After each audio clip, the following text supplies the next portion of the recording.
Welcome to the Genius Factory. Enjoy the video. You start by creating a screen GUI and dropping a scrolling frame inside Starter GUI so you can test immediately. Next, add a template item, a frame or text button, inside the scrolling frame and keep it hidden until you clone it. This gives a predictable layout. Then add a UI list layout to the scrolling frame to control vertical spacing. Once done, set the scrolling frame canvas size to a starting value so you can see movement, and make sure padding and sort order are configured. You now write the script that clones and sizes items.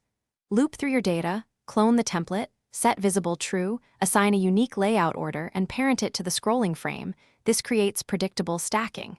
Then compute the canvas size, Y from the absolute content size or by summing item heights and spacing, and assign it using udim2. New 000 total height. Once done, connect get property changed signal on absolute content size, so the scrolling frame updates automatically when items change. You finish by enabling user interaction and adding polish. Turn on scrolling enabled, tune elastic behavior, and style the scroll bar so users know it's interactive. For custom controls, debounce input and read mouse wheel or user input service events to adjust canvas position smoothly. Finally, if things go wrong, inspect the UI list layout padding and template anchor point or size constraints.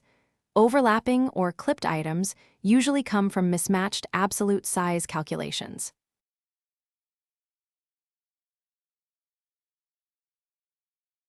Thanks for watching. If you found this helpful, don't forget to like and subscribe.